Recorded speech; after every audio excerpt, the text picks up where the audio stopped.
শ্রমভিত্তিক পরিষদ জামালপুর জেলা কমিটির শৈশবডি উপজেলার আজকে সাপ্তাহিক ক্লাস। সকলকে শুভেচ্ছা। হোমিওপ্যাথিক বিজ্ঞান, হোমিওপ্যাথিক চিকিৎসা বিজ্ঞান এমন একটি বিজ্ঞান, এমন একটি দর্শন যা পৃথিবীর প্রচলিত সকল দর্শন দ্বারা যার প্রমাণ করা যায় এবং তার সত্যতা থাকে, এমন একটি বিজ্ঞান হচ্ছে হোমিওপ্যাথি বিজ্ঞান। এই দর্শনটা বিভিন্ন দিক থেকে, বিভিন্ন রকম দৃষ্টিভঙ্গি থেকে হওয়ার কারণে হোমিওপ্যাথি বোঝার ব্যাপারটাও ভিন্নতর আসছে। এক একজন দার্শনিক তাদের হোমিওপ্যাথি তারা তাদের মতো করেই শেখার এবং বোঝার চেষ্টা করছে। শুধুমাত্র যারা স্থূলবুদ্ধি সম্পন্ন তারা ছাড়া। স্থূলবুদ্ধি সম্পন্ন কারা?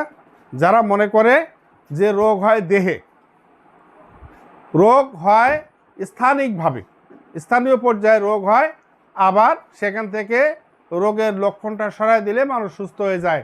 তাদের এই অপদর্শন ছাড়া যারা দার্শনিকভাবে চিন্তা ভাবনা করে তারা প্রত্যেকেই সত্য। কিন্তু সেই সত্যের মধ্যে একটি হলো সত্য, বাকিগুলো সত্যের কাছাকাছি। কারণ আমরা জানি যে একটি বিষয়ে শুধুমাত্র একটি সত্য থাকতে পারে, বাকিগুলো সত্যের কাছাকাছি, সত্য নয়। যেমন মনে করেন একটা দর্শন মাইন্ড মেথড, মাইন্ড মেথড একটা দর্শন, সেখানেও রোগীরা ভালো হচ্ছে। অনেক হোমিওপ্যাথিক দার্শনিক গবেষক এটা নিয়ে গবেষণা করতেছে। মাইন্ড চ্যাপ্টারের অনেক রুব্রিক ছিল যেগুলো ক্লাসিক্যালে নেওয়া হতো না, সেগুলো নিচ্ছে তারা, এবং সেগুলো নিতে নিতে এমন এক পর্যায়ে চলে গেছে যে মূল লক্ষণ থেকে কত দূরে চলে গেছে তার ঠিক নেই। রূপক করতে ব্যবহার করতে করতে রূপের আর শেষ নাই, বুঝছেন? সাহিত্যিকরা বলে কবির কল্পনার শেষ নেই। আর যারা রূপক করতে ব্যবহার করতে, রূপকের তো আর কোনো বাধা ধরা স্পেস থাকতে পারে না। এবং রূপক করতে করতে কি হচ্ছে, ওই জায়গা থেকে আস্তে আস্তে আস্তে সরে যাচ্ছে। কি করছে তারা? বলছে যে আমার এখন বর্তমান কি আছে এইটা নিয়ে আমি কাজ করব। ওটা ছিল শরীরের স্থানীয় রোগ, আর এটা মনের স্থানীয় রোগ। যেমন মনে করেন যে একটা ওয়ালে বটগাছ হয়েছে, ওখান থেকে একটা ডাল বের হচ্ছে আর কেটে দিচ্ছে, ডাল বের হচ্ছে আর কেটে দিচ্ছে। মূল যে রোগটা, রোগটা রোগই থেকে যাচ্ছে। এই মূল রোগটাকে তুলতে গেলে মায়াজমকে বুঝতে হবে, মায়াজমেটিক অবস্থাকে বুঝতে হবে, যেটা শুধুমাত্র ক্লাসিক্যাল ডাক্তাররাই করতে পারে। এখন একজন ক্লাসিক্যাল ডাক্তার উনি যদি মাইন্ড মেথডে ওষুধ নির্বাচন করে অসুবিধা নেই, যদি সে শততমিক ব্যবহার করে, যদি সে ক্ষুদ্র মাত্রায় ব্যবহার করে, একবারে একটা ওষুধ দেয়, সমস্যা নেই। তবে সবচেয়ে ভালো হয় 50-100 ওষুধ পরিবর্তিত মাত্রায় ক্ষুদ্র রীতিতে যদি ব্যবহার করা হয়, এইটা হচ্ছে সর্বোত্তম পথ। এখন আমরা গত ক্লাসে বলছিলাম জীবনী শক্তি নিয়ে আলোচনা করছিলাম। সেখানে আমরা দেখছিলাম জীবনী শক্তি স্তরে পাঠে একটা গুরুত্বপূর্ণ বিষয় ছিল মন। যেহেতু মানসিক লক্ষণ নিয়েই একটা বিজ্ঞান তৈরি হয়ে গেছে, যেখানে শারীরিক লক্ষণের কোনো দাম নেই, যেখানে আমি মাইন্ড মেথড আনার কারণ হচ্ছে তাই। আমি তাদেরকে বদনাম করছি না, যে যা পারে করুক, অসুবিধা নেই, আমার কোনো আপত্তিও নেই, শুধু উদাহরণের জন্যে উদাহরণ। তাহলে মাইন্ড একটা বড় জিনিস, মাইন্ড আর মন। তাহলে মনের যে অবস্থা, মনের প্রকৃতি, মনের প্রকারভেদ, মন কি দ্বারা নিয়ন্ত্রিত হয়, এরপরেও অনেকগুলো দর্শন আছে। এক একজন এক এক ধরনের দর্শন। কেউ ধর্মীয় দর্শনে যদি আপনি দেখেন, কেউ যদি বিজ্ঞানের দর্শনে দেখেন, কেউ যদি পদার্থবিজ্ঞানের দর্শনে দেখেন, কেউ যদি রসায়ন বিজ্ঞানের দর্শনে দেখেন, ওই একই পথ। ঠিক আছে? বলছিল তুমি যে পথ দিয়েই যাও না কেন, একসময় তুমি রোমে পৌঁছাবা। কথাটা আপাতত সত্য মনে হলেও কিন্তু আসলে সত্য নয়। বলছে যে তাহলে এত পথ আছে, আমি এত ঘুরে যাব কেন, সরল পথে যাব। তাহলে ওইটাই বেশি সত্যি। পৃথিবীতে অনেক ধর্মপথ আছে, মত পথ, হ্যাঁ, গোত্র, বহু কিছু আছে। তাহলে এর মধ্যে একটি সত্য হবে, বাকিগুলো সত্যের কাছাকাছি। আমাকে সরল পথের ঠিকানা দাও। আমরা যখন কোনো লোকের কাছে জিজ্ঞেস করি, ভাই আমি ঢাকায় যাব, তো কিভাবে যাব? এখন ভাটারা বাজার থেকে গেলে এখান থেকে বঙ্গবন্ধু সেতুতে যেয়েও যাওয়া যাবে, ধনবাড়ি হয়েও যাওয়া যাবে। কেউ যদি বলে যে আমি ময়মনসিংহ ঘুরে যাব, তাও যাওয়া যাবে। তো এখন আপনাকে বুঝতে হবে সরল পথ কোনটা। হোমিওপ্যাথিতেও একই অবস্থা, যে এর মধ্যে অনেক মত পথ তৈরি হয়ে গেছে। হেনিম্যানের একটা জীবনে যা দিয়ে গেছেন অসম্ভব রকম, তারপরেও সব কিছু শেষ নয়। কারণ স্রষ্টার এই সৃষ্টি এত বিস্ময়কর, এত ব্যাপকতা, যে একজন মানুষ কেন, এরকম 100 জন মানুষও তার সন্ধান করার সম্ভব নয়। তারপরেও মতে হেনিম্যান তার এক জীবনে যা দিয়ে গেছেন তা আমরা গ্রহণ করতেই পারি না, তার দর্শনটাকে বুঝতেই পারি না, বোঝার চেষ্টাও করি না। যখন দুঃখ লাগে, যখন দেখি যে এই দর্শন বাদ দিয়ে আজকের বাজারে যেসব মানে নামি বেনামি যে ওষুধগুলো আছে, ক্রুড ওষুধ, স্থূল ওষুধ, ক্ষতিকারক ওষুধ, এইগুলো আমাদের ডাক্তাররা দিতেই আছে, আর রুগীদেরকে আরও কি করছে, অসুস্থ করে তুলছে।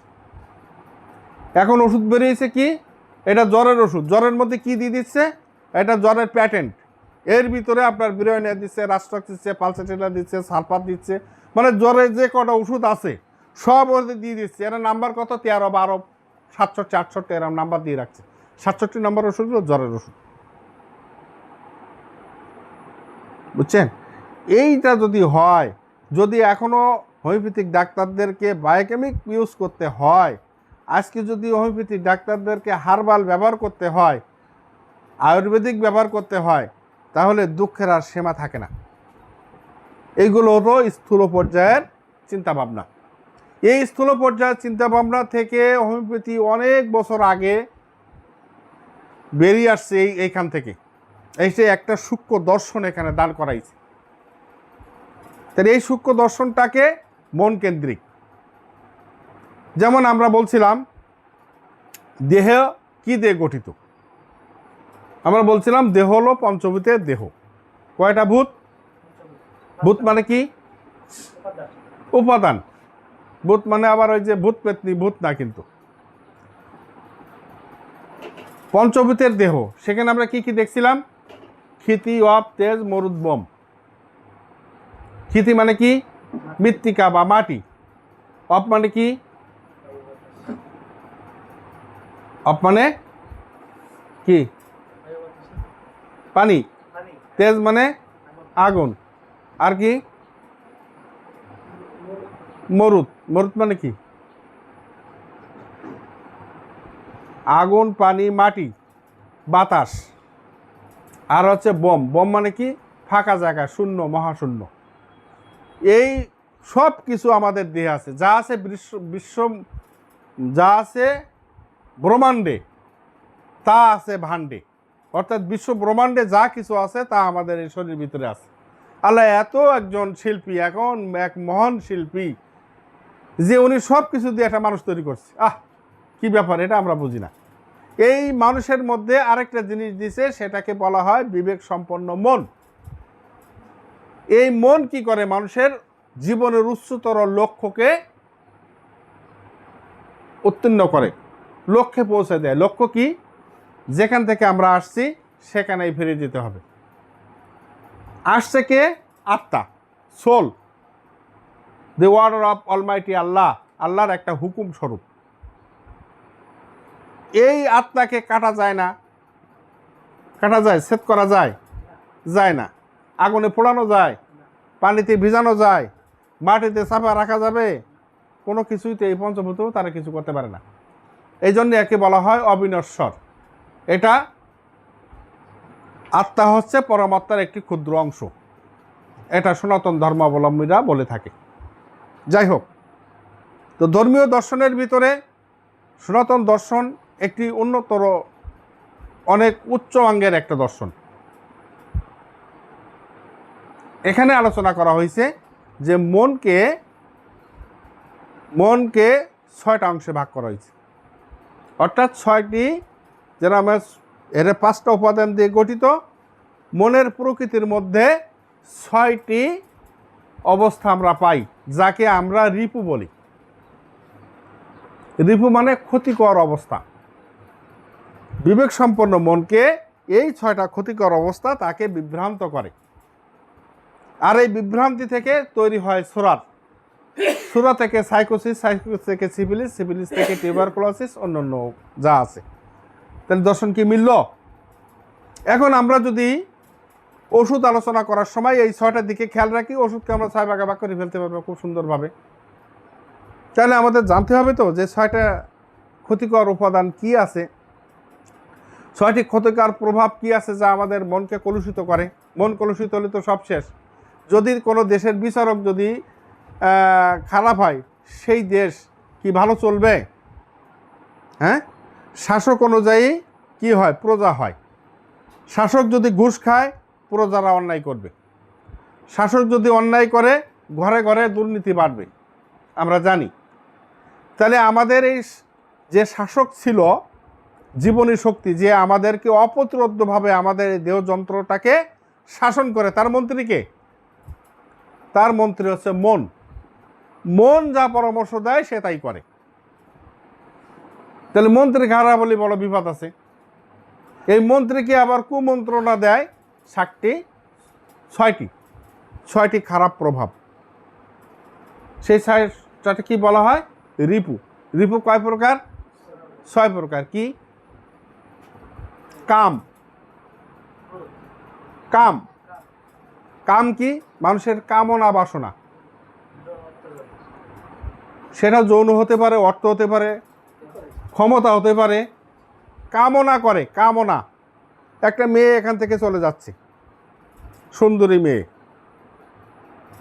আপনি বসে দেখলেন, মেয়েটা একটু তাকালো, একটু হাসলো, হয়তো সে অন্য কাজে হাসছে, হয়তো তার ফোনের হেডফোন দেওয়া আছে, সে তার বাবার সাথে কথা বলছে, মার সাথে, বান্ধবীর সাথে কথা বলে হাসছে, একটু তাকাইছে, হাসিটা রেস্টটা আসি গেছে, ঠোঁটের কোনো দিয়ে একটুখানি বাড়াইছে, ব্যাস হয়ে গেল।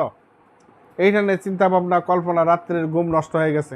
আরেকদিন দেখা হলো, সেদিনও একটু দেখলাম, দেখার পরে মনের ভিতরে কি ওলট পালট শুরু হয়ে গেল। প্রস্তাব একটা দিতে গেছে, মারি দিছে একটা, শুরু হলো রাগ। তারপরে রাগকে আবার একটু দমন করে আবার যাওয়ার চেষ্টা করলো, হলো না। শেষে কি গেলো, তোর রূপের বলায় দেখাস, তোর অ্যাসিড মারি দিব। অ্যাসিড মারি দিয়ে ঝলসাই দিল। তাহলে শুরু হলো কি দিয়ে? সোরা দিয়ে, মনোকুণ্ডায়ন।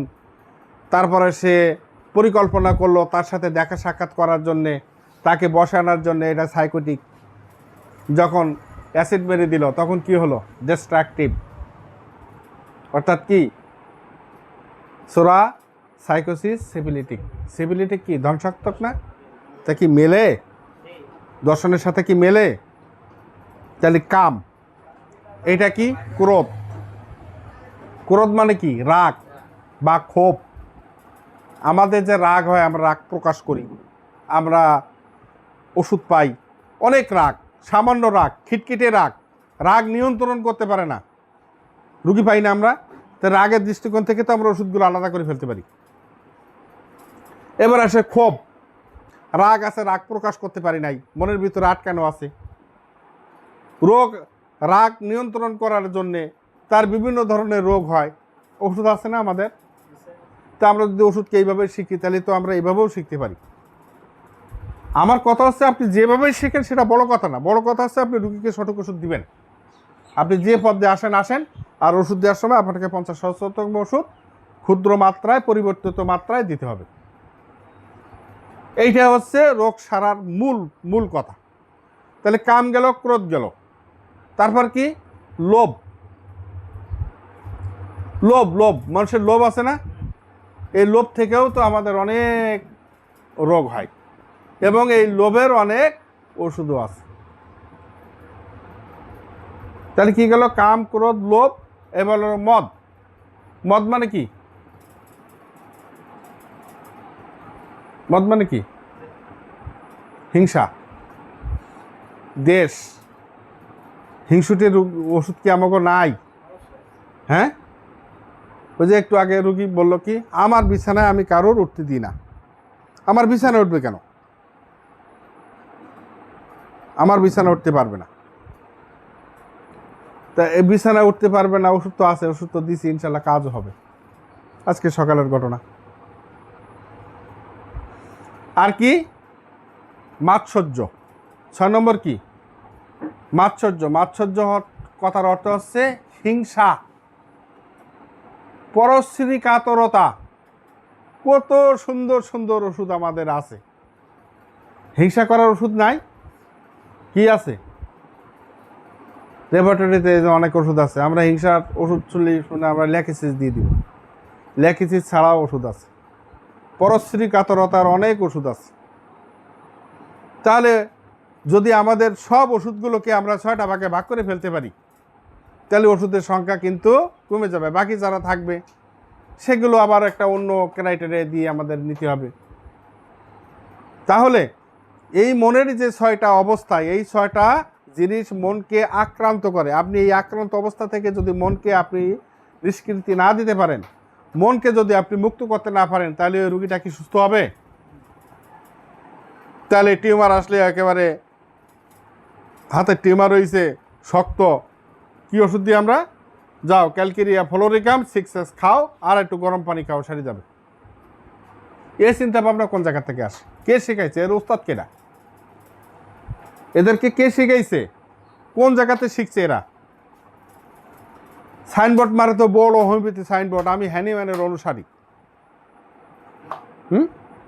আমি মোহাম্মদের অনুসারী, করি চুরি আর ডাকাতি, মিথ্যা কথা কই, সুদ খাই, ঘুষ খাই। আমি গৌরাঙ্গ পরমাংশ দেবের আমি শিষ্য। আমি কি করি? মানুষের পারে হিংসা করি, মানুষের ক্ষতি করি, কিছু করলে 1 চট দিলে 3 চট দিয়ে দিই। আমি বড় অনুসারী। হলো না তো? আপনি যদি যাকে অনুসরণ করেন, তাকে যদি আপনি মান্য না করেন, মান্য করার অর্থ হচ্ছে তার আদর্শকে মান্য না করেন, তাহলে আপনি অনুসারী নন। আপনি হোমিওপ্যাথি করেন, আপনি হোমিওপ্যাথির রুলস মানেন না, তার নর্মস মানেন না, তার আদর্শ মানেন না, তাহলে আপনি হোমিওপ্যাথি ডাক্তার হিসাবে কেন নিজেকে জাহির করেন? অন্য কিছু করেন, আমাদের কোনো আপত্তি নেই। একটা মুসলিম তো বলবেই যে ভাই তুমি পড়ছো, দাড়ি রাখছো, সব কিছু তোমার লেবেস ঠিক আছে, তুমি মিথ্যা কথা খাও, তুমি চুরি করো, তুমি ঘুষ খাও, সুদ খাও, ভাই তুমি মুসলমান কই না অন্য কিছু খাও। যদি কেউ কয়ে বসে তাহলে কি অন্যায় হবে? হ্যাঁ, অন্যায় হবে না। তেমনি যদি না হয়, হুজুর সাহেব বুঝেন, আমি আবার ভুল বলেন, তেমনিভাবে একজন হোমিওপ্যাথির সাইনবোর্ড টানালো, হ্যানিম্যানের ছবি টানালো, সে অর্গানন ধাপ দেওয়া যায় না। আবার কেউ কেউ কয় কি, হ্যাঁ রে ভাই অর্গানন এ তো সাধারণ জিনিস, এই কটা কথা জানলেই তো হয়ে যায়, অর্গানন পড়ার জন্য আবার সময় দেওয়া লাগে। হ্যানিম্যান 291টা সূত্র, 294 ছিল 5ম সংস্করণ, সেটা কাটছাট করে ওনার কথাগুলো বলার জন্য 291টা সূত্র লাগলো। আর আমরা 3টা সূত্র পরেই হ্যানিম্যানের উপরে ছড়ি ঘোরানো শুরু করছি। এই আহম্মক, বুঝছেন? এই আহম্মকের দলের জন্য আজকে হোমিওপ্যাথির এত দুর্দশা। কেউ যদি সঠিকভাবে হোমিওপ্যাথি শিখত, তাহলে আজকে আমাদের পরিস্থিতি আজকে এত নাজুক হতো না। তো যাই হোক, আমরা আবার ফিরে আসি মনে। তাহলে মনের 4টা দোষ আছে। এই 4টা দোষের কারণে মন কলুষিত হয়। মন কলুষিত হলে সে জীবন শক্তিকে সাপোর্ট দিতে পারে না, বিরুদ্ধ ঘটে। জীবনী শক্তি তখন কি করে? ভুল পথে প্রচলিত হয়। সেই কারণে আমাদেরকে সঠিকভাবে চিকিৎসা থেকে যে আমরা যে মেথডই করি না কেন, আমাদেরকে ওই জায়গায় পৌঁছতে হবে। আর একটা কথা বলি, শোনেন, যদি কোনো চিকিৎসা শাস্ত্রের সাথে মেথড শব্দটা যুক্ত থাকে, তাহলে আপনি বুঝবেন সেটা অসমাপ্ত, সেটা কারোর ব্যক্তিগত,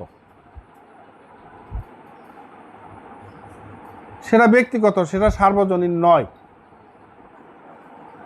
এই একটা শব্দ দিয়ে আপনি প্যাথি বাদ দিয়ে আপনি মেথডে যেতে পারেন, কোনো অসুবিধা নেই, সেটা আপনার ব্যক্তিগত ব্যাপার। তাহলে মনের যে 6টা অংশ আমরা দেখলাম, কাম, ক্রোধ, লোভ, মদ, মাৎসর্য, এই 6টার সমস্যা কারণে আমাদের মন কি হয়? কলুষিত হয়। কলুষিত হয়ে প্রথমে যে জায়গাটা আসে সেটা হচ্ছে সূরা। এখন আপনি বলবেন যে সূরা তো সবার মধ্যেই আছে। হ্যাঁ, সূরা ছাড়া কোনো মানুষই নাই। আমার মধ্যে লোভ আছে, আমার মধ্যে কাম আছে, আমার মধ্যে ক্রোধ আছে। এইগুলো যেদিন আপনার ভিতরে থাকবে না, সেদিন আপনি বলবেন যে আমি সূরামুক্ত একজন মানুষ। হ্যানিমান সূরামুক্ত একজন মানুষ ছিলেন। আমাদের মহান গুরু তিনি সূরামুক্ত ছিলেন। তিনি পরবর্তীতে সূরা দ্বারা আক্রান্ত হয়েছিলেন, বিশেষ করে তার দ্বিতীয় বিয়ের পরে, এবং এক সময় উনি শ্বাসকষ্টে মারা গেছেন, তাই না? কারণ ওই পথ দিয়ে যেতে হবে। আল্লাহ নেওয়ার সময় একটা না একটা ওসিলা করবেই, করে নিয়ে যাবে। ঠিক আছে? তাহলে মনের কয়টা স্তর গেল? এটা স্তর না, এটা বৈশিষ্ট্য। মনের স্তর আছে, মনের স্তর আছে। মনের স্তর কয়টা? 3টা। কি কি? চেতন মন, অবচেতন মন আর অচেতন মন। এখন এর ভিতরে সবচেয়ে অ্যাক্টিভ থাকে কে? চেতন মন। আর সবচেয়ে ইনঅ্যাক্টিভ থাকে কে? অচেতন মন। এই দুয়ের মাঝখানে কে থাকে? অবচেতন মন। এই অবচেতন মনটা আমাদের খুবই গুরুত্বপূর্ণ। আমরা চেতন মনে, আমাদের মনের উপরে যতগুলো প্রভাব ঘটে, মনে করেন একজনের অবদমিত প্রেম আছে, অবদমিত বাসনা আছে, কামনা আছে, এইগুলো কোথায় জমা থাকে? এইগুলো সব যে মনের অবচেতন মনে জমা থাকে। এইগুলো স্বপ্নের মাধ্যমে প্রকাশিত হয়। মানুষ এখান থেকে তার দর্শনটাকে তুলে ধরে। এই সময়টা অত্যন্ত কম সময়। আমরা 24 ঘন্টার ভিতরে 8 ঘন্টা ঘুমাই, বাকি সময়টা আমরা জেগে থাকি। যে 8 ঘন্টা তাহলে এদিকে কত থাকলো? 18 ঘন্টা।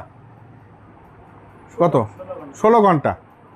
আচ্ছা, এই 16 ঘন্টায় যত কাজ কাম করি, আর 8 ঘন্টার ভিতরে আমরা যখন অচেতন অবস্থায় পড়ে থাকি, এর মাঝখানে যে সংযোগ সেতু, সেটা হচ্ছে অবচেতন মন। এই অবচেতন মনটা আমাদের খুব গুরুত্বপূর্ণ। একজন লোক সামাজিক কারণে হোক বা বিভিন্ন পারিপার্শ্বিক কারণে হোক, তার মনের বাসনাটা সে কি প্রকাশ করতে পারতেছে না। মনে করেন তার একটা বিয়ে করার দরকার, বা তার একটা বাড়ির দরকার, বড় বাড়ির দরকার, কিন্তু তার দিনই চলে না। তাহলে সে যদি কারোর সাথে বলে যে ভাই আমি একটা 5তলা বিল্ডিং করব, মানুষ ওর যে লজ্জায় ফেলবে, এই ভয়ে সে সমাজকে বলতে পারে না। অথবা সে একটা পাশবিক অত্যাচারের শিকার হয়েছে, সমাজে বললে সে আরও হালকা হয়ে যাবে, বিধায় সে কাউকে বলে না। কিন্তু সে প্রতি রাত্রেই স্বপ্ন দেখে যে কয়েকটা ছেলে এসে তাকে ধরছে। যেমন মনে করেন একজন মহিলা, এইটা সে তো বলতে পারে না। অথবা দেখা যাচ্ছে একটা সুন্দরী মেয়ে, তাকে সে বিয়ে করতে চায়, কিন্তু প্রস্তাব দেওয়া তো দূরের কথা, সে তার মেয়ের বয়সী। এটা তোর বলা যাবে না। তার ছেলে আছে, মেয়ে আছে, তার স্ত্রী আছে, তার সহসম্পদ আছে, সমাজে তার স্ট্যাটাস আছে। এইটা বললে তো সে একটা ফালতু লোক হয়ে যাবে। যে কারণে সে বলতে পারে, সে রাত্রে দেখে যে মেয়ের সাথে তার বিয়ে হচ্ছে। এই যে অবচেতন মনে এটা খোদাই হয়। কি করে খোদাই হয়? যেমন আমরা যখন মুখস্থ করি, কোনো জিনিস পড়ি, তখন আমাদের মনে খোদাই হয়, চেতন মনে।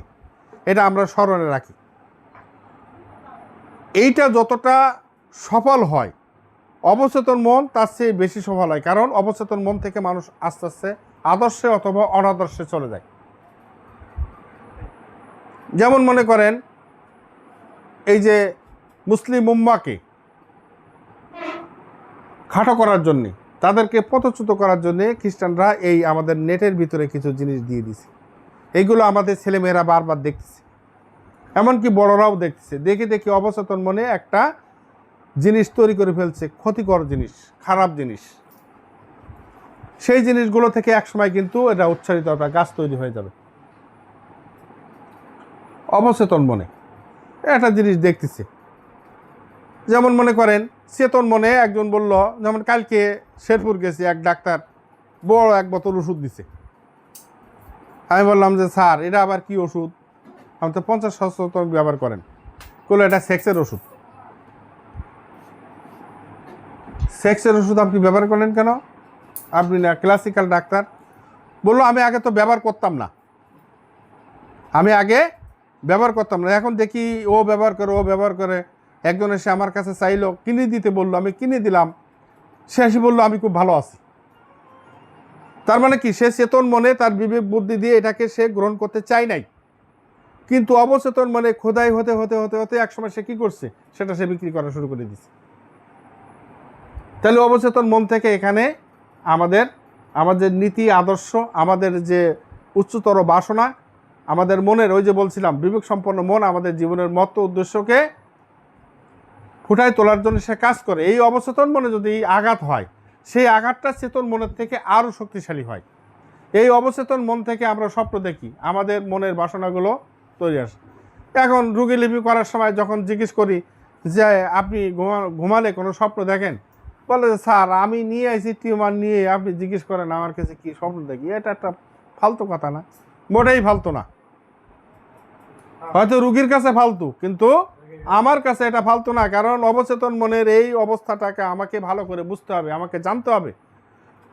ওই রুগীর প্রকৃতির সাথে আমার ওষুধের প্রকৃতি মিল করতে হবে। আমার বড় একটা দায়িত্ব আছে, আমি তাকে যদি সঠিক ওষুধ দিতে চাই, তাহলে ওষুধের প্রকৃতির সাথে আমার রুগীর রোগের প্রবণতা, রোগের প্রকৃতি, তার মানসিকতার প্রবণতা, ইত্যাদি আমাকে মিল করতে হবে। আমি বলছিলাম যে ওষুধের 5টা বৈশিষ্ট্য আছে। সেই বৈশিষ্ট্য আছে কি, একক, সূক্ষ্ম, সদৃশ, পরীক্ষিত আর কি শক্তিকৃত। এই বাকি 4টা আমাদের রেডি আছে, এর জন্য আমাদের কিছু করতে হয় না। একক ওষুধ আমি দিব, একক ওষুধ আছেই, একটা পিল দিয়ে দেবো 4 আউন্স বোতলে, হয়ে গেল, একটা ওষুধ দিলাম। সূক্ষ্ম আমি তাকে ক্ষুদ্র করে দিলাম, কাফিং করে খাইতে বললাম। এর জন্যে কোনো পাণ্ডিত্যর দরকার নেই, পড়াশোনার দরকার নেই, এইটুকু জানলেই হলো।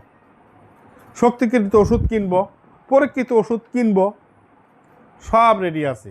একটা জিনিস নাই, সেটা কি, সদৃশ। কিসের সদৃশ? রোগ এবং রোগীর প্রকৃতির সাথে প্রবীণকৃত ওষুধের বিশুদ্ধের সদৃশ করা, এইটাই সবচেয়ে কঠিন কাজ। এই জায়গায় আমাদের ভুল হয়।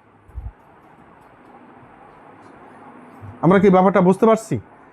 তাহলে আমার দায়িত্ব হচ্ছে সদৃশ করা। এখন সদৃশ করতে গেলে আমার অবচেতন মনের খোঁজ নিতে হবে না?